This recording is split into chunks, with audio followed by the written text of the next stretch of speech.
Potenciales y cargas en varios conductores.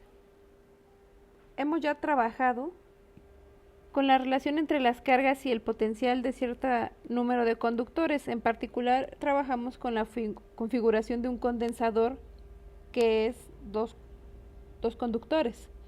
Vimos que podrían ser concéntricos, dos planos, y en general cualquier conjunto de dos conductores se puede ver como un condensador. Bueno, ahora veamos algo un poco más general. Las herramientas que nosotros usaremos serán el principio de existencia y unicidad y el principio de superposición. Imaginemos que tenemos tres conductores, cada uno con un potencial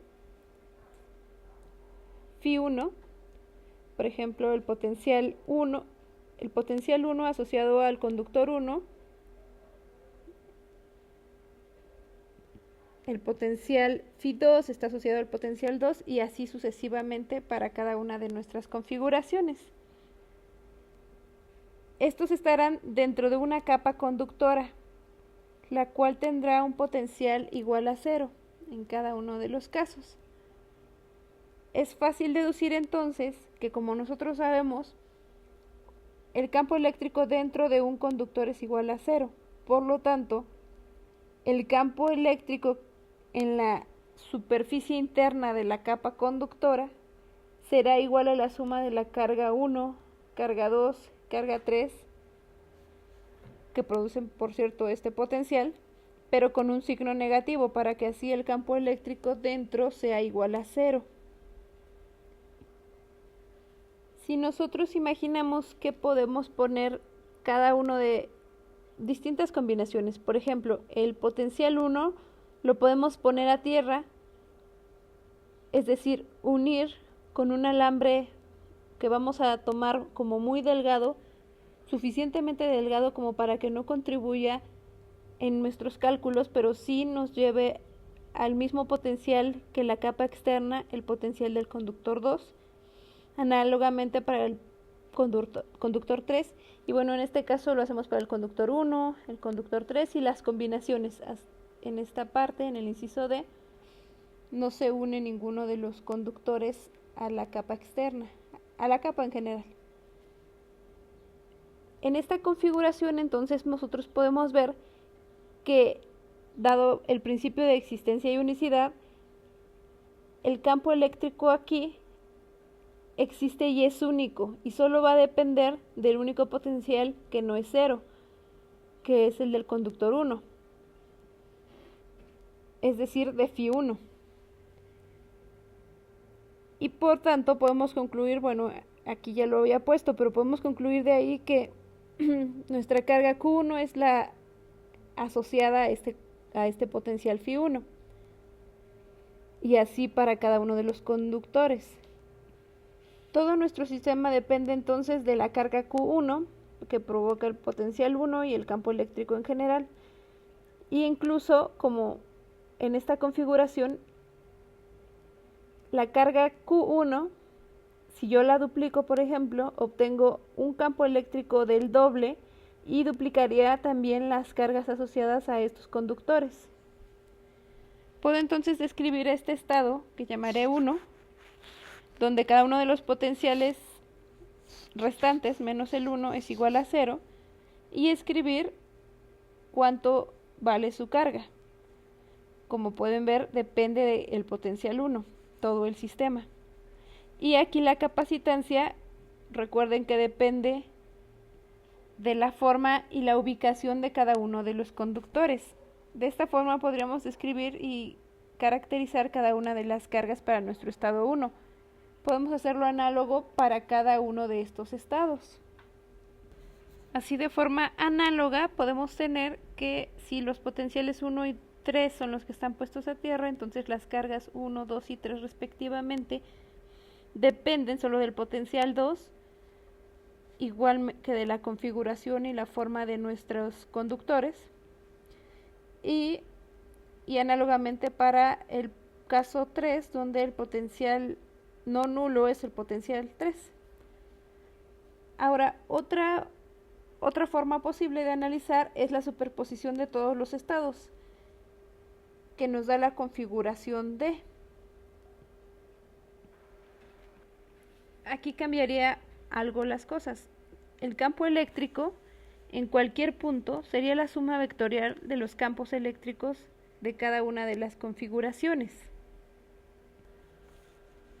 que es análogo, tal cual nos lo titula el inciso, que por el principio de superposición, a sumar el campo eléctrico que se siente en ese punto por la configuración del inciso A, la configuración B y C.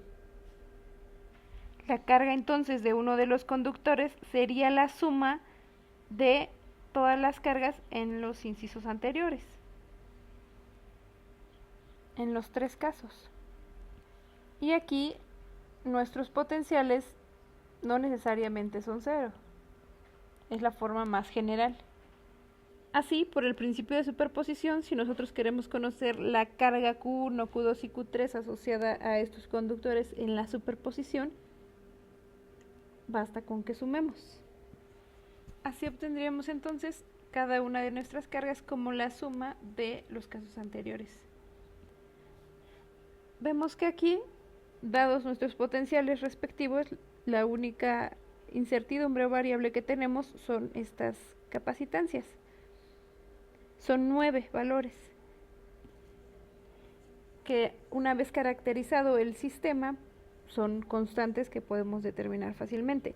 También podemos reducir estas 9 variables en realidad a 6 variables, ya que para todo sistema la capacitancia IJ es igual a la capacitancia JI. Eso nos quita estos términos cruzados, por ejemplo 3,1 con el 1,3, uno de ellos, y así respectivamente. Esto ocurre debido a la conservación de la energía.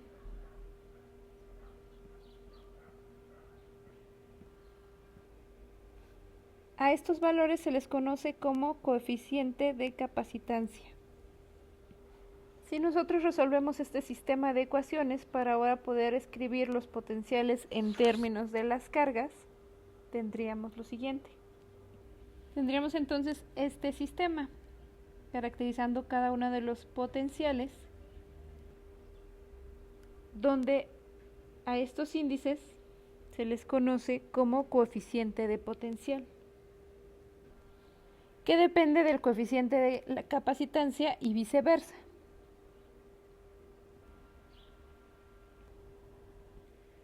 De esta forma hemos caracterizado un ejemplo simple del tipo de relación que podemos esperar en un sistema físico lineal.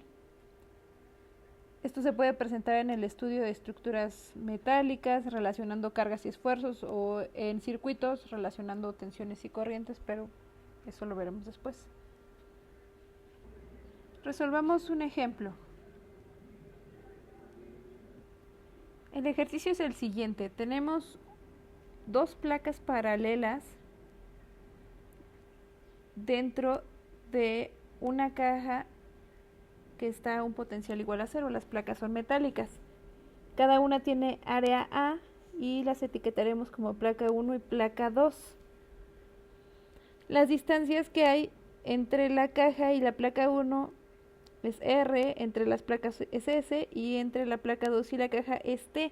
Recuerden que para tener una muy buena aproximación y poder descartar los efectos de borde, necesitamos que estas distancias sean muy pequeñas. Así nos aproximaríamos más a obtener el valor real.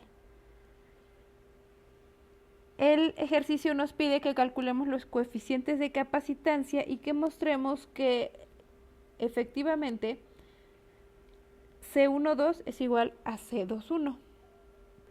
Como el potencial de nuestra caja es igual a 0, entonces podemos escribir la carga como Q1 igual a mi coeficiente de capacitancia C11 por mi potencial 1 y más mi coeficiente de capacitancia C12 por el potencial 2 y análogamente para mi carga 2. Supongamos ahora que nuestra placa 2 está conectada a nuestra caja, por lo tanto el potencial en la placa 2 es igual a 0. Así entonces podemos describir el campo eléctrico que hay entre nuestra caja y la placa 1 como la distancia R, la carga 1 asociada a la placa 1. Nuestro campo ER quedaría descrito de esta forma, análogamente cuando la separación es S entre las dos placas. En este caso, el campo eléctrico es cero, ya que los potenciales son cero. Y más que nada porque eso implicaría que la carga sería cero, y entonces, como hemos visto, al ser las cargas las fuentes del campo eléctrico, bueno, tendremos aquí cero. Usando la ley de Gauss, nosotros tenemos para la placa 1, recuerden que la ley de Gauss está dada como la integral de E punto de A es igual a la carga total entre epsilon 0, despejamos y recordemos que nuestro campo para la placa 1 es igual a la contribución de la parte del campo entre las placas 1 y la caja y la placa 1 y la 2, que es el campo R y el campo S. Podemos despejar entonces de aquí el valor de la carga y nos queda igual a epsilon 0 el campo total 1 por el área. Recordemos que el área de las placas es la misma. Y al sustituir el valor del campo en cada una de las secciones, obtenemos que la carga 1 es igual a epsilon 0 por el área, que multiplica 1 entre R más 1 entre S. Todo esto por el potencial 1, pero justo nosotros sabemos de la definición anterior, y dado que el potencial 2 es igual a 0, que la carga 1 es igual al coeficiente de capacitancia C11 por el potencial 1, de donde entonces obtenemos que el coeficiente de capacitancia C11 está dado de esta forma. Análogamente, usando la ley de Gauss, podemos obtener que la carga 2 es igual a menos epsilon 0 el área por el campo eléctrico de la contribución S más 0, que es el campo aquí abajo.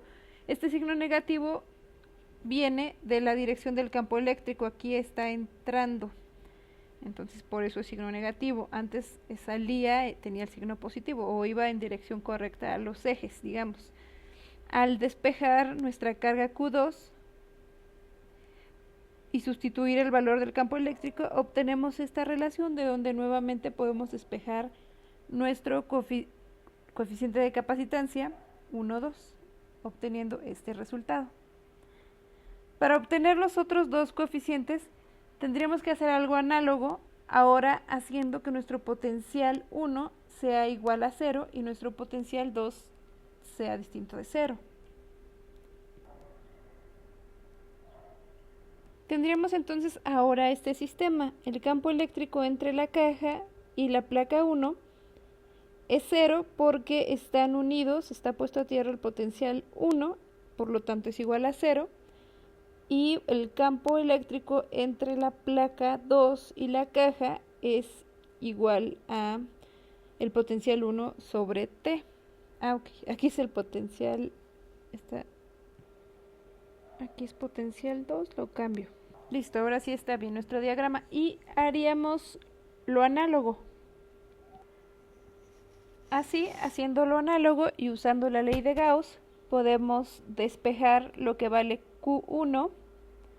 En este caso, sustituir el campo eléctrico 2, que está constituido por el campo de T y el campo en S.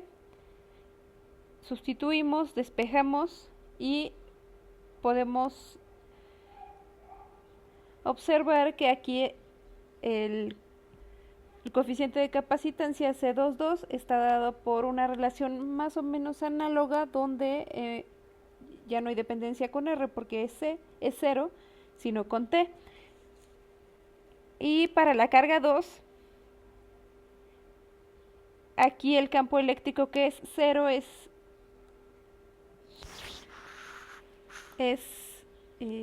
R, aunque más bien aquí hay un error, lo corrijo. Están intercambiados Q2 con Q1 aquí. Listo, aquí es la carga 2, de donde estamos despejando C22. Y abajo es la carga 1. Finalmente podemos entonces observar que C21 es igual a 1, 2. Listo. Espero no haberlos confundido con el error de los índices, pero recuerden que en este caso todos los potenciales son 2 porque es el único que es distinto de 0.